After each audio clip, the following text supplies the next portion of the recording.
Early in the morning. If you've experienced any childhood trauma or trauma in general in your life, I suggest you sit back, relax and watch this video till the end, because there may be some nuggets, there may be some gems to help you or give you some perspective or some support.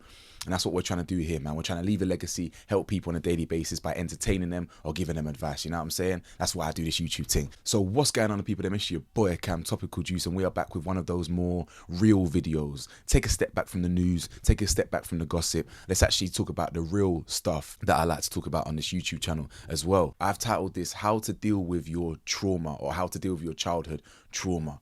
Okay, now I'm not gonna lie, I'm not an expert, but I've dealt with so much trauma in my life. Like a lot of people, I'm no different, but I've learned a few things along the way. If you know me personally, you'll know that I've learned what not to do in my first 30 years of living. That's given me a perspective on what has worked. I've done so many things wrong when it comes to my own development, my own growth. I feel like I can give advice and offer perspective, you know? So yeah, I'd really appreciate if you like the video, because if you like it, it really pushes it out to the wider community. Maybe we can save someone else, maybe we can help someone else. Please consider pressing that subscribe button. I'm really trying to get 100,000 by the end of this year. That would be crazy, and I need your support to do it. Press the bell to be notified. And this weekend's Patreon video is going to be all about Doechii, exposing Doechii. She's just another industry plant, man, just another industry plant, Hollywood puppet. Now, the first thing on my list on how to deal with trauma, this one's going to sound a bit rogue or a bit random, but it's socialize. Okay, socialize and make friends. You often notice that a lot of people who are traumatized, they end up becoming very introverted. And then naturally, once you just internalize all the things that you're dealing with on your own, you may project a lot of negative emotions to the wider world. You may project a lot of anger, hostility, violence, because you've got no outlet. You know what I'm saying? And you become a bit of a hermit, an introvert, and you may lash out like these school shooters in America and that, and all these people that do terrorist attacks or whatever. They're all like isolated and alone, and they just got the internet. You know, it's very important to make friends. It's very important to socialize. Now, me, I was very lucky in my life that I'm luckily a confident person, and I've never had a problem making friends. So when I got sixth form, and I met the friends that I'm still friends with today, that I knew anyway. I knew them years before that anyway, but we became a group at sixth form. Yeah, they're the friends that I went Nigeria with, bro. 15 years strong, bro. In fact, some of them are 20 years strong. You feel me? They're my brethren, and they're the people that saved me. When I got to sixth form, I knew exactly where I belonged.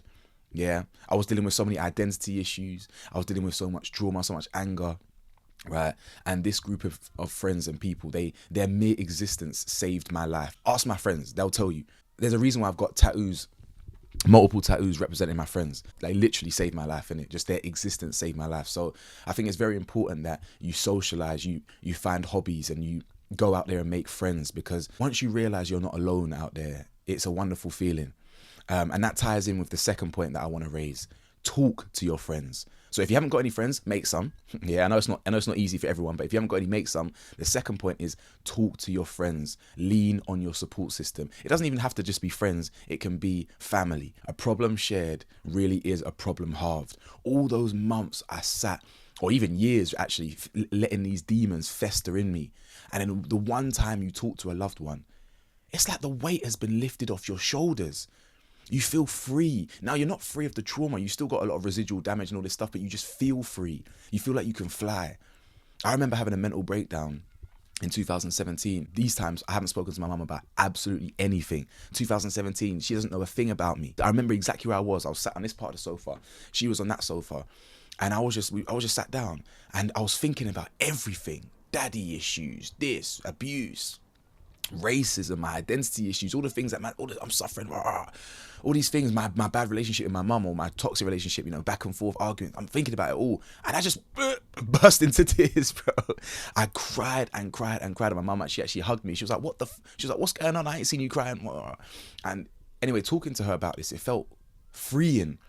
And then talking to my friends about it, it felt freeing. Being understood, having someone empathize with you, it's a really, really beautiful feeling. Now, I'm not a victim. You understand? I don't want no sympathy like that. I don't want you to feel sorry for, man. I'm a grown man. I'm a survivor.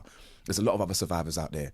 But when someone empathizes with you, you feel seen. You feel me? You feel seen, and they may not understand. They may not have experienced it, but you feel seen. You feel heard. You feel understood.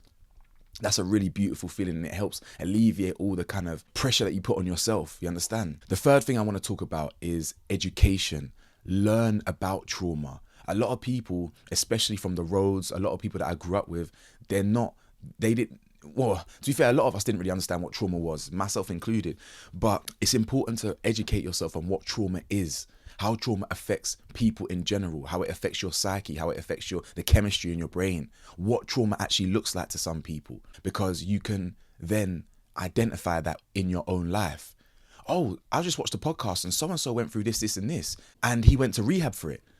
That's a bit mad, because I've gone through the same thing. The amount of comments I got on that video back in January talking about my life, where people were like, oh, I had the same relationship with my dad and I went through this as well. But you could tell they didn't realize that was actually traumatic. It's madness. So I think education is very important, because if you don't know that you're traumatized, then how can you heal from it? The only thing that will be happening is just the symptoms of that trauma continuing to rear its ugly head. You feel me? Like I was in rehab with a youth from deep in the streets, deep. He just finished doing a long stretch and whatnot. I remember when he was opening up and he told his life story, and he cried. He cried for the first time in a long time in front of the group.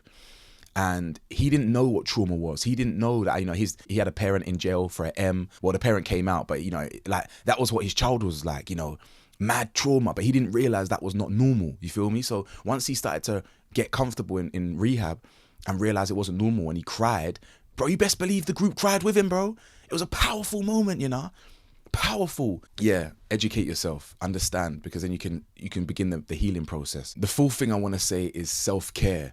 Yeah, now self-care is very important. Mindfulness, well-being is very important. It helps calm the mind down. Things like meditation, yoga, just working out in general, walks in nature, praying. Now me, the way my ADHD works, bro, I'm not gonna lie, I've really been struggling to meditate over the last couple of years. I found some consistency like a year and a half ago, but I struggle. I'm not gonna lie, my mind races. Every 2 seconds, I say, focus on your breathing. I'm focusing on the next thing about and I'm trying to consciously bring it back to my breathing, bring it back to the feeling, bring it back to a specific part of the body. But my mind is always at 5 billion miles an hour, you feel me? So it's very difficult, but it helps.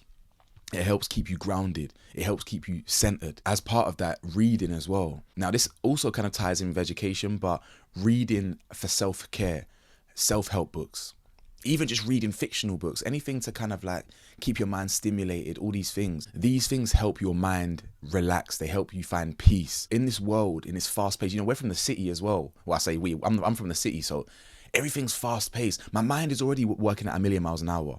Then I step out and I'm in a city where it's fast paced and everyone's running 100 miles an hour. Like, when you practice this mindfulness, it keeps you present. It drowns out the noise. Even for 5 minutes, 10 minutes, it drowns out the noise. So you can actually think. It gives you a chance to speak to yourself.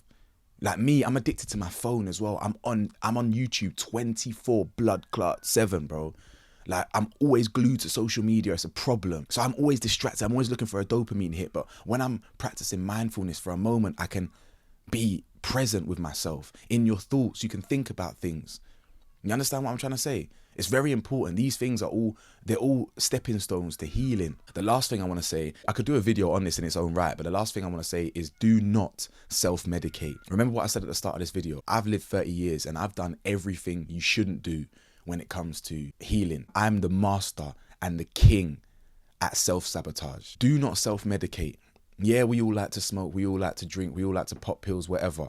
Yeah, well, not all of us, but a lot of us. It's fun. Yeah, it's all fun and games. You have great nights, our best memories are when we're off our tits at this place and that place.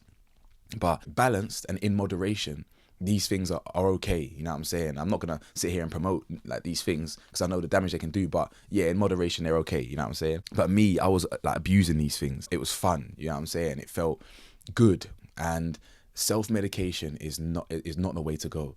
It's not, because you obviously end up with addictions. You end up getting hooked on it. You want to escape all the time, whether it's marijuana, whether it's prescription drugs, whether it's alcohol, cocaine, whatever, lean. It feels good to feel numb because you're not thinking about anything else apart from the numbness. So, but you can obviously see how that's a very slippery slope. You understand? It's a very slippery slope, and a lot of people can lose their head. But The reality is, guys, I'm going to end on this. Do what makes you happy in this life. I suppose this is almost another one. Do what makes you happy in this life, because most people don't care about you. And I mean that in the nicest way possible. Most people are focused on themselves. Most people are focused on their own lives. Yeah, obviously you're loved. You've got friends, you've got family who care about you. You're not a nobody, but as in like the average person, remember, your life revolves around you. My life revolves around me. Everyone's life revolves around themselves, innit? From their own point of view. So everyone's self-serving. So if you want to if you want to be a rapper, you want to be an artist, you want to be an actor, whatever, be creative, and you want to express that socially, do it. If you want to express yourself as therapy, do it. I don't care what people say about me on social media. The internet is fake, it's fugazi, it's full of insecure dweebs who don't have anything better to do with them lives than just like comment BS on people. Forget them. Yeah, focus on you and what you want to do. So anyway, I hope you guys enjoyed the video. Let me know if I've missed anything. Obviously, this video could be a year long. I could always talk about all the million different things, but I'm trying to keep it shorter and concise. What works for you? How did you heal? Let me know in the comments. And if you made it this far, I'd really appreciate if you like the video for me. And comment 3 brain emojis. You know I like using the brain emojis. For those who stayed to the end and you enjoyed, please comment 3 brain emojis. That would let me know that when I look through the comments, as I always do, who stayed to the end. Thank you so much for your loyalty. Stay safe, stay blessed, stay vigilant. Peace.